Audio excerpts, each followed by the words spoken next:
Life, culture and current events from a biblical perspective. 2020 with Neil Johnson on Vision.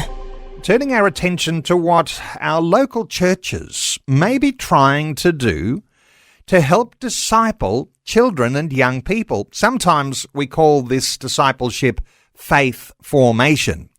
And is there a difference between faith formation and faith education? As you'll know from your own experience, we grow strong in Christian faith when we develop a desire to know God and His purposes. Doing that on our own, though, is never easy. It's leaders who help our faith to form as we develop close relationships. Faith formation will be a key focus at Australia's largest children, youth and family ministry conference. It's coming up on the 4th of March. It's called the Amplify Conference for Children, Youth and Family Ministries. Well, there are multiple venues all around Australia, from Mareeba in North Queensland to Adelaide in South Australia, Warrnambool in Victoria and Karratha in WA, as well as multiple locations in between. Our special guest today is Kylie Hofer. Kylie's one of the speakers at the Amplify Conference. She is the Families Minister at Warnbro Community Church in Western Australia. Kylie, a special welcome along to 2020. Hi, thanks for having me. Kylie, let's talk about faith formation and the fact that sometimes we have a scattergun approach to that, or we hope that it all just works out in the long run. But you like to think of things as being a little more intentional than just that. Yeah, definitely. I think it needs to be intentional as how we help provide those opportunities for people to grow in their faith. And ultimately, it's that lifelong journey of that growing relationship with Jesus. And I think that, we want to be able to help people not just hear information about who God is, but really learn what it means to them and how they can apply it to their life. Now, this is your job, isn't it? So we're talking to the right person here, because as a families minister, you're not there just to, organise some fun activities. Actually, you've got a little bit of a deep intentionality about the sorts of things that you're involved in. No doubt the senior pastor or the elders or the people who employ you to do what you do don't just love you because you look great and you're a fun personality. You've got something a little bit deeper in there to offer. Give us an idea what you do on a day-to-day basis. Yeah, look, as a church, we are trying to look holistically at how we're helping our young people and our families to grow in their journey with God. And so we know that partnering with parents is a big part of that. And so a big part of what I do is help parents on this journey. I'm a parent myself, and I know what it's like to have two kids who I desperately want to know and love the Lord with their life. And so helping parents is a big part of what we do. But we also have lots of different aspects of whether it's those helping kids through rites of passage, or providing them opportunities with peer friendships that are going to help them along their journey. Sometimes it's those small group leaders, those mentor relationships that we put in place for them to have. And I love what we do here. We help our young people to have, every child has someone who knows them, who knows their name, who cares about them, and that just wants to encourage them in their faith journey. And our youth group, and those guys, we start off with a small group in year 7, and they stay with them all the way through to year 12. And so right through those years of formation, they've got someone there who's their cheerleader in their faith. That is so, so powerful. There's lots that you said there. We might need to unpack a little bit of that because it's so very important. Hey, let's start with the partnering with the parents, because I know when we talk about discipleship, and here we are discussing faith formation today, some will be saying, well, how much does the church shape a child's life? Some are thinking that's the only place it happens, but there's also what happens within the family, parents' responsibility. So how much happens in the family, how much in the church? Can you put a quantity on that? Oh, yeah, there's, we at the church, we get maybe 1 hour a week, to be able to spend with a child. And when we look at what a parent has, all those hours that they have at home, I mean, they're obviously at school sometime and sleep sometime, but the time frame that they have at home is very different to what we have at church. And the impact, the research shows that the most influential person in a child's life is indeed their parents in most cases. And And so, looking at how we actually help them to help form their kids' faith at home rather than just expecting the church to do that for that 1 hour a week on a Sunday. So you've got what happens at home, and undoubtedly in any church, there's going to be kids that come from homes that are completely non-Christian. Some of them are going to be very dysfunctional. Does the church have a bigger role in the lives of those kids that haven't got any faith formation at home than those who do? Any thoughts here? Yeah, definitely. Well, I think that's the idea of being holistic, isn't it, in our approach? And so obviously we want to be able to create opportunities here as well. And so that's where it comes in with mentors. So we know that kids will often have they need 5 people outside of their parents that would speak into their life. And so we try and provide those people at the church, whether it's on a Sunday morning or whether it's at our kids club or maybe it's, during midweek programs. But we try and provide those opportunities where they're connected to another adult outside of their parents who is also just that cheerleader, someone who is someone they can look up to in their faith, and someone who genuinely cares about them, who knows them, who knows their name, and wants the best for them. Kylie, where does that number come from? 5 people connecting with each of those children, young people outside of their own families. Is that a research-based thing, or is it? It is a research-based thing. I can't actually tell you off the top of my head who it's from. I know who I heard it from was my good friend Kim Smith, but I'm sure that it wasn't her research that made that. So I'd have to find out who it was that said that. We might all think that 5 would be the ideal number, perhaps, and even more, even better. But, even if you've only got 1, 2 or 3 people that are aware of you, that know you, your situation, they've got their wing over you in some sense, shielding you from some of the stuff that is influencing you today. So just having someone who's outside of a family who actually has real connection to a child and a young person growing up. That's the key, is it? That is, yeah. And Reggie Joyner from Orange in America, he says it this way. He says everybody doesn't need to be known by everybody, but everybody needs someone to know them. And I think it's so true that when we are known by someone, when somebody cares for us deeply, when we are seen and when we are heard, it creates an opportunity, a different type of leverage in your life with that person, and it really helps them to then be able to help shape your life and to know those words that we learn from the Bible, all these teachings that we learn, they come alive when someone cares about you and helps you to understand it. Now, not every local church has the capacity to have someone like you on the staff. And, I think your church is absolutely blessed to have you right there. But every church will have someone who's interested in the young people. Sometimes there's a youth group. There's most often some sort of a children's ministry. That person who's leading the children's ministry, leading that youth group, that's the sort of person that needs to be, in some sense, accelerated in their own discipleship so they understand these sorts of needs. Yeah, absolutely. And if that's you, if someone out there is in that space, then I would just encourage them to really to be someone who's growing and to be searching and to looking for ways to help your church in this space. And there's so many great resources out there, like the Amplify Conference, that are out there trying to equip people for this ministry.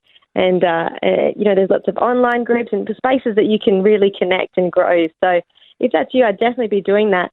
But, as well, the thing that I love about church is that, even when you don't have a large children's ministry or big numbers of volunteers, the thing is about the church is that we're on mission together. And so every adult in the church can be on this mission of loving young people in their communities.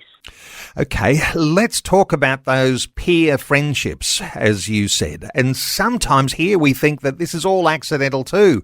Oh, our kids connect with someone, same age, same community, maybe they go to the same school, and we think that happens accidentally. But what you're seemingly saying here is that when you are interested in faith formation as a children's and young persons and families minister, you want to nurture those peer friendships and help them happen in a healthy and right and good and effective way. Yeah, definitely. Well, we certainly try to provide those opportunities for them to, to grow together as friends. And you're right, it can happen naturally, but when you have those opportunities to help them to build into those friendships, it really helps them to then encourage one another on their journey. One of the things that we do is we run small groups.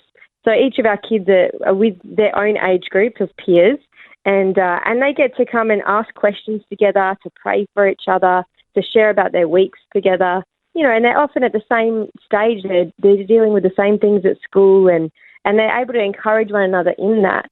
I know for me growing up, it was my friends at church, those peers, that helped me to stand firm when I was, feeling the tension to walk away or to be pulled away by the world. And so those friends are such an encouragement, and I just think there's such a great value in being a friend who prays for each other and who shares with each other.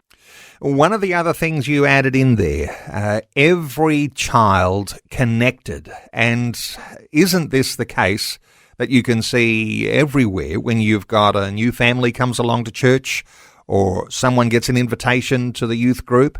Somehow or other, if you don't establish some connection at that point, those kids or those young people can easily drift away. So getting the connection right, that's a really important primary function of someone who's in charge in leadership, isn't it? Definitely, yeah. And it doesn't matter how big or small your ministry is or your church is, there's always someone you can connect them with. And kids are very good at making friends normally. Sometimes they're not. And it's okay for us as adults to come in and to help those, to foster those relationships. We have some great kids who I know are the sort of kids that want to help other kids feel connected. And so, if we have a new family come in, I might go up to one of those kids and say, hey, this is Johnny, he's year 4 and he's new today. Could you help him feel welcome? And those kids that we go to, we'll pull them in, they'll invite them to come and play because they're getting the mission, they're understanding what their role is here in the church is to help people connect in. And so giving those kids an opportunity to not just have fun and muck around, but to go, hey, I understand what I'm here for. And that is to help this person come into our community and be welcomed and loved and be a part of that with us. So it's not just up to the adult. We as adults, we get cynical about the way we think about church sometimes, but kids typically have a pretty positive view of church. And if they've made a friend and if there are leaders who are able to point them in the right direction, encourage those friendships, that's actually a really powerful thing that actually can hold in a child's life right through their development into their adult years. So getting things right early has to be a real priority, doesn't it? It really does, yeah. And, as you look back, I don't know about your journey, but for me, as I look back, I don't often remember the teachings that I've learned or the stories that I was told, but I definitely remember the people that had an influence in my life, whether that was my peers or whether that was the adults in the room, those people who showed to me that they cared, that they wanted to be a part of, that I mattered to them. And I think that really is so important to try and get that right. And, just worthy of touching on too, this thought of healthy relationships between the leaders in the local church and those children and young people who are in these formation times, because the reputation of the church was very sullied through all sorts of abuse issues we might be able to identify over previous decades. But those sorts of things, lots of churches, they've got those bases covered. They've got those important safeguards in place. So being able to get your children connected to leaders, that's actually a powerful formation place to start.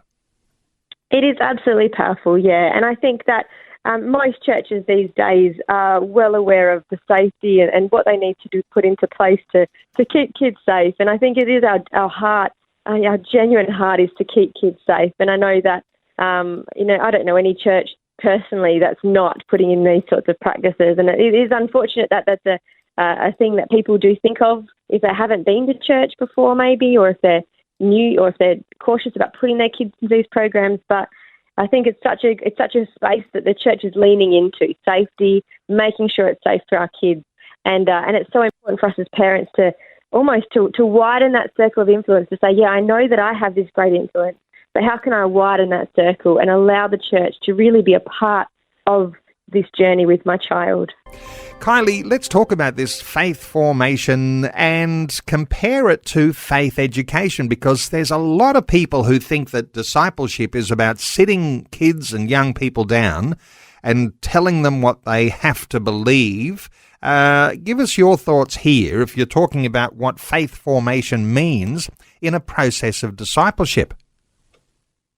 Yeah, I mean, it's so important because I think there's definitely been a history of the idea of we need to just give this information. We need to teach our kids all these stories. They need to know, have a knowledge of everything that happened in the Bible, and that is so important to have that knowledge and to use that knowledge as a basis. But the idea of faith formation over education is that they're not just taking that as a knowledge that they're getting. It's going not just sitting in their mind, but it's becoming a part of who they are. It becomes something that they put into practice in their life. In Matthew, it says, "Therefore, everyone who hears these words of mine and puts them into practice is like a wise man who built his house on the rock. And I love that scripture because it reminds us that it's far more than just getting this knowledge of the stories that happened in the Bible, but it's understanding how do you fit into this big picture that God has and this love that God has for you. And what does it mean to you? And how do you live life because of it? And I think that, as we look around at, the great exodus of people that have left the church over the years, often it's because they've had this information. They might even have a belief of that there is a God. But until we turn that belief or that information into something that we choose to live for and something that God works in us, and as it says in Romans, the renewing of our minds, until we allow that process to happen in our life, it's something that's almost sitting outside of us instead of in us and a part of us and who we are as our identity of children of God. Take us back to your story again, because your story, as I understand it, is really quite inspiring because, when we read about passing things on to faithful witnesses and trusting reliable people who will be qualified to teach others, it's this generational thing. It's what happens to us personally that actually then begins to outflow in our own lives and passes on to others. Your story is like that, growing up in church. Yeah, absolutely. And, growing up in church, it was such a cool experience. My parents came to church. Actually, they came to have me dedicated because someone had encouraged them to do that. And as they came, they made these promises to bring me up in the ways of the Lord. And they realized we need to change the way we're living so that we actually do this. And my parents started becoming committed members of our church and just loving the Lord with all of their heart so that they could show me the way to do that. And so growing up in the church, it was great to have my parents who were living out their faith giving me a front row seat of what it looks like to live out faith and to live out a life for Christ. So that was the first thing, I guess, that I had, parents who were showing me that. They weren't perfect. And I think that's important for all of us to remember as parents, is that it's not about being perfect. But I think Reggie Joyner, in his book, or maybe it was Kerry Newell, they said, you're giving your child a front row seat at the grace of God and the reconciliation of God as we work through life. And it's so important to think about that. But growing up in church, I grew up in kids ministry and, obviously I got all this information fed into me, which is all great things. But as I said a bit earlier, it's the people that invested in my life that showed me that I mattered, that spoke into the God-given gifts that God's given me, that drew out in me what meant to live for Christ, and who were an example of that in my life. And I can think of a number of people growing up, as a child and as a teenager who were continuing to invest in me. And I'm forever grateful for those people who gave that time to help me understand not just what it meant to believe in God, but what it meant to really live for God. And that I could do that as a kid and as a teenager. And all of these things that my church did for me gave me that platform to continue to grow, to continue to walk, to continue to learn and follow after Jesus. And as an adult now, I can look back and be so thankful for those experiences that I had and the people that helped shape who I am today as I fully follow God with all that I am. I'm so glad you said all this starts really from the day you are born and when you're a baby. And, you mentioned dedication, and some different churches, they'll call that, christening or infant baptism, or they'll different names, dedication though. But the thought that you've got your parents there bringing you to present you before the Lord, and you've got sometimes people we might call godparents, and sometimes there's even a charge to the whole congregation around this new little life, this baby that's being dedicated. So it brings the whole church into the responsibility for the formation and development of faith in that child. It starts right at the very first day, doesn't it? It definitely does, and we know that as we have about 936 weeks in a child's life until they turn 18. And our hope is by the time they're 18, they're going to be, independent individuals who fully follow after Jesus, who know who they are as their identity in Him. But we've only got, it seems like a long time, but 936 weeks isn't that long. To actually look at how we can invest in them. And I love what you said about even the charge for the whole church. In our church, it's our belief that we are on mission together. And so, that saying, it takes a village to raise a child. Well, I think absolutely it's true. It takes a church to raise a child. And so we're on that mission together of how we support one another. And, hard times are going to come for all of us. And I love going back to that verse that, when we hear and we put it into practice, we've got that firm foundation on the rock. So that when the wind comes and the waves come, we have a firm foundation. And it's true because we know the world that we live in. We know the hard times that come. But when we have this, our identity rooted in who Christ is and this fully formed understanding, it helps us then to keep our roots strong, even when those hard times come. And those people around us that are helping us to do that. Now, we're talking formation versus education. For a lot of people, they think that the discipleship is all around the education. And you were saying, yes, those Bible stories, understanding the flow of what happens in the Gospels, this is all very important. Some churches teach what they call a catechism. And there's a whole process of learning all sorts of things. And you know what? There's lots of bases to cover. And doing that in an organised way has got to be important too. But if you're talking about formation versus education, it's not necessarily here, and I'll get your thoughts, it's not one or the other. Somehow or other, there is a both in there, isn't there? Yeah, definitely. And I think that's one of the traps we can fall into is trying to figure out the right way to pass the information on, trying to get stuck in which information do we give and how do we give it and when do we give it and at what age do we give it. And I think that, it's a trap that we can get stuck into because it's so important for us to pass on information, and we can look at all the different resources that are out there to help us do that. But it has to be a both and. We have to be sharing that information and then also giving those children a place to help them figure out how do they apply it to their life.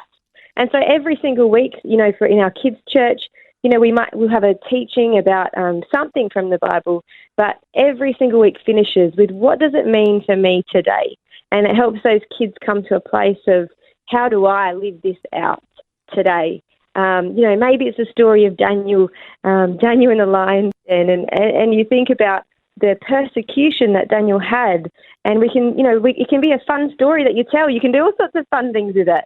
But at the end of the day, the point that we want those kids to walk out with as they go into their school is that they can stand firm in their faith in God, no matter what persecution comes. And so it's about how do we help them to have those deeper understandings of what it means for them, rather than just what the information is or how it is or how it was presented or, all those different ways that we can do that. Just as you're sharing those thoughts, my mind is wandering to who the valuable people might be in your church to get some of these formation principles in place. And I'm thinking school teachers, because, we can think that school teachers are people who teach at school, but school teachers in church life who have a faith in Christ, who understand and have been trained at tertiary level around those learning stages in a child's life. Are school teachers actually a valuable part of what you might have with a children's and youth ministry team and the formation of faith for young people? Absolutely. I mean, school teachers have that. They generally they're in that profession because they have a heart for young people. They have been trained in all of that, and they're absolutely a vital part. But I think sometimes we also often get into the trap of feeling like you have to be a teacher to be able to serve in children's ministry. And you know, some of our greatest leaders that we have are some of the dads. You know, some of the dads that have worked construction, because it's not necessarily about their knowledge or their ability to teach, but it's the way they can relate and help young people to figure out what it means to live. So absolutely, teachers have a real vital part. But I think it's so important to not rule anybody out. Anybody who is following Jesus with their whole heart and is living it out is a great person to have in kids ministry. When you talk mums and dads, this is an interesting aspect too, because it's easy to think there's going to be a team at my local church. They're the ones who do the children's and youth ministry. I'm the parent, I'm at home doing my part. Not everybody can do both, but some who are in certain ages, and I think I've noticed this over the years, where certain, age groups where you've got your own children in a youth ministry or a children's ministry, and then you're inclined to serve there too because you're helpful and you're knowing where your kids are at and where their peers are at.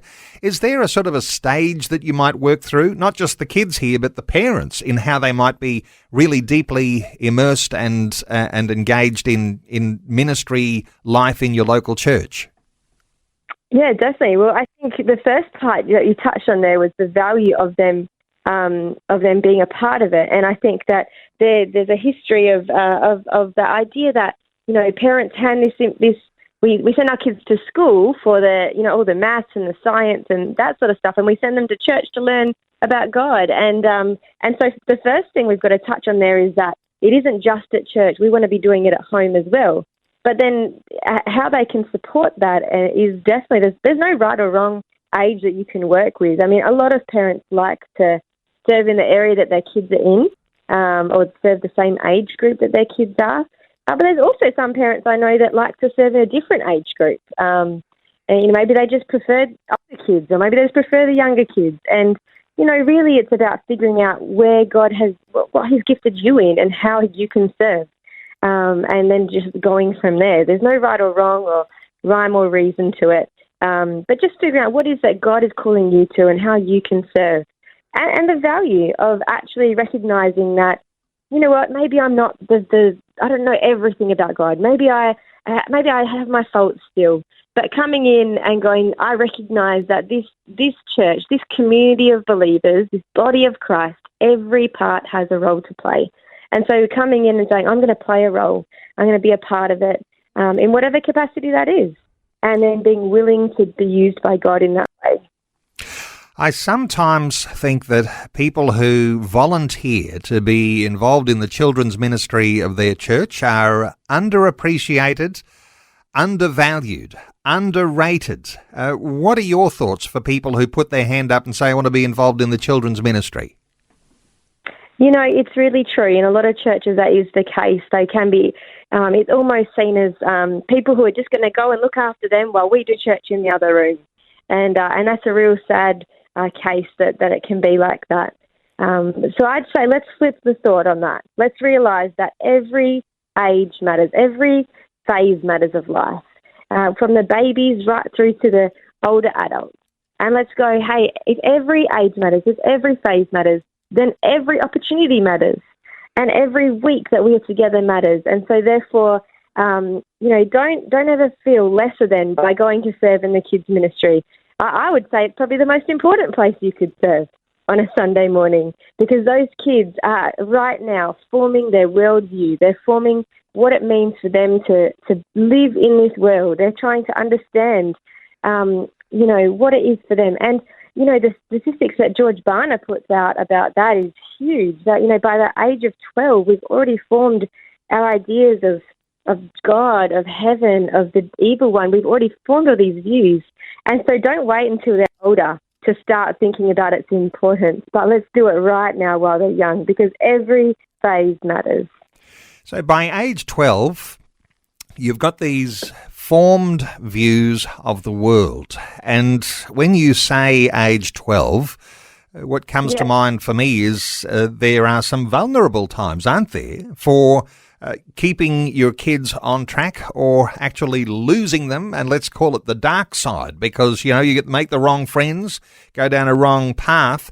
This sort of transition from the primary school years into high school years, it's a pretty important transition time. How do you, as a families minister, like to try and address those sorts of things? Yeah, definitely. Well, as I said, we want to be investing in them before they hit that age so that they already have an identity of who they are before they get there.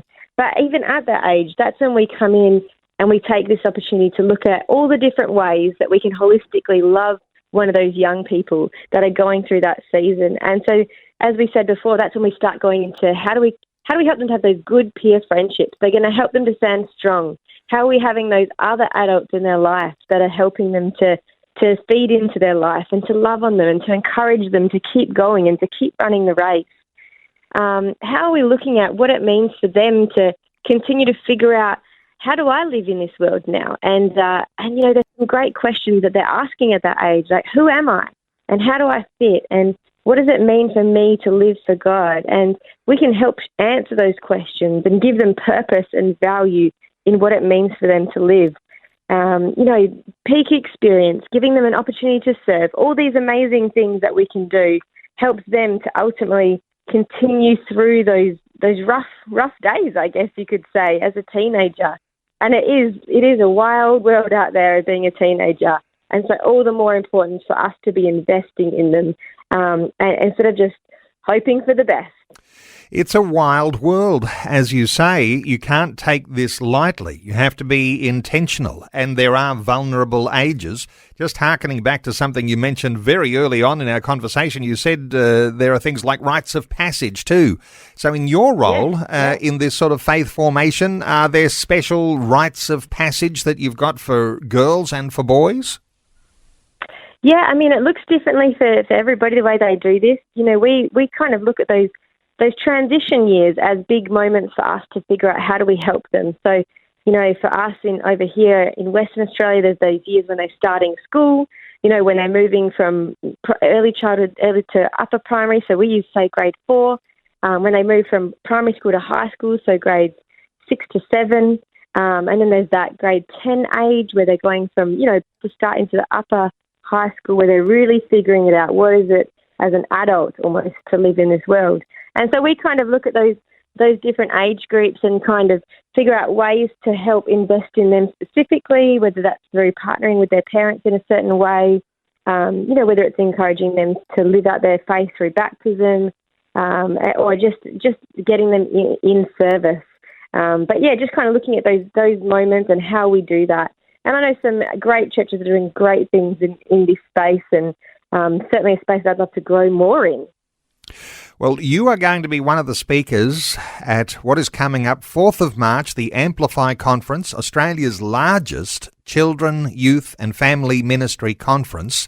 How does it work, Kylie? Do you know the details here? Because multiple venues all around Australia, basically every state and territory. And for listeners today to our conversation, how do they easily connect? How do you describe that?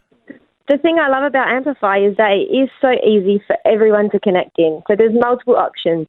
If you're in Queensland, there's a Brisbane hub and you are invited to come and join, and that's where I'm going to be on the 4th of March. But in all of the other hubs around Australia, it's going to be streamed out. There's going to be the keynote speakers and all of the opportunities. There is a lot of electives. I was looking through the list. There is a great number of elective opportunities, which are all going to be streamed out to those hubs around Australia. And then if you're not near a hub, if you're not near somewhere that's close to go and be a part of it, every single person has the opportunity to sign up and participate online, whether that's on their own or whether they've got a friend or someone else in their church that they want to be a part of it. So everybody has the opportunity to grow in this space. And so I would just encourage you to go and be a part of it in whatever way that looks like for you. So Brisbane is a main hub, the home base in some sense, and then there are hubs all around Australia where people can gather together. So I imagine that there's opportunity there to network and to discuss the sorts of things that you're hearing in the conference. And then if you can't get to any of those hubs in all the states and territories, then you're able to stream it. And so from the comfort of your living room, you could be a part of the Amplify Conference. Let me give the address. Absolutely. For listeners who want to connect with the Amplify Conference, you might want to be a part of this. You might be thinking, I know there's some weaknesses in our own local church experience, this faith formation, not just faith education. Here's the address, amplifyconference.com.au, amplifyconference.com.au, and you'll be able to find out where all those hubs are all around Australia. Kylie Hofer, who's going to be one of the speakers, she's a minister, the family minister at Warnbro Community Church in Western Australia, and Churches of Christ flavour on that one for Western Australia listeners, Warnbro Community Church in WA. Kylie, thank you so much for taking some time to share your thoughts and your heart with us today on 2020. Oh, thanks so much for having me. Thanks for taking time to listen to this audio on demand from Vision Christian Media. To find out more about us, go to vision.org.au.